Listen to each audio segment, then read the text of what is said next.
তোমার এত বড় সাহস একজন মায়ের সামনে তার সন্তানকে মারার হুমকি দিতে! এতটুকু ভয় করছে না? ছোটবেলাতে ভয় নামক শব্দটাকে আমি আমার জীবন অভিধান থেকে মুছে ফেলেছি।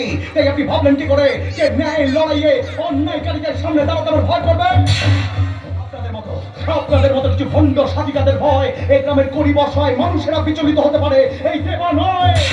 অন্যায়ের কথা বলছো তুমি? সর্বসমক্ষে একজন মেয়েকে অসম্মানিত করে কোন ন্যায়ের কাজ করেছো যে তুমি এত বড় বড় কথা বলছো? আপনি ভুল করছেন ম্যাডাম, আমি আপনাকে অসম্মান করিনি, বরং আপনি নিজেকে নিজে অসম্মানিত করেছেন। আপনাকে দেখে তো মনে হচ্ছে আপনি শহরে পড়াশোনা করার একজন শিক্ষিত মেয়ে। আচ্ছা বলুন তো, একজন বাবার বয়সী বৃদ্ধ মানুষের গায়ে হাত তোলবার শিক্ষা আপনি শহরের কোন স্কুল, কলেজ, ইউনিভার্সিটি থেকে পেয়েছেন? আসলে আপনারা ভুলে যান যেটা কলিকাল, আর এই কালের পাপের ফল এই কালেই পেয়ে যেতে হয়। কি পাপ করেছি আমি? সামান্য একটা কারণে একজন বৃদ্ধ মানুষের শরীর থেকে রক্ত ছড়িয়েছেন আপনি। সামান্য একটা কারণে তার জীবন জীবিকার শেষ সম্বল ওই টোটোটাকে পুড়িয়ে ছাড়খাড় করে দিয়েছেন আপনি। এটা পাপ নয়? কেন সারা জীবন গরিব মানুষই মার খাবে বলতে পারেন? কেন সারা জীবন গরিব মানুষদের পেটে লাথি পড়বে বলতে পারে? সম্মান নিয়ে বাঁচার অধিকার কি তাদের নেই? কি হলো, চুপ করে আছেন কেন ম্যাডাম? বলুন, কি এমন অপরাধ করেছিল মানুষটা যে তাকে মৃত্যুর মুখে ঠেলে দিতে আপনার হাত একটু কাঁপলো না? এসব তুমি কি বলছো কলিঙ্গ বাবু?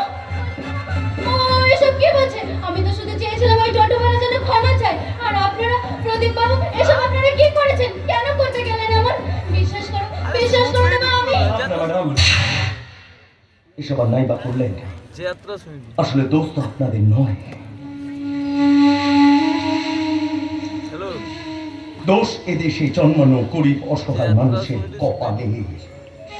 কারণ দারিদ্রতার পাশে সম্মান নামক শব্দটা ব্যবহার করতে এদেশের কিছু উঁচু শ্রেণীর মানুষের বড় কষ্ট হয়, কিন্তু তারা ভুলে যায় যে গরিব খেটে খাওয়া শ্রেণীর মানুষেরা যদি এই দেশের বুকে না জন্মাতো তাহলে জীবন ধারণের জন্য অন্ন বস্ত্র থেকে শুরু করে জীবন রক্ষার জন্য সীমান্তে সৈনিক তারা পেতেন না।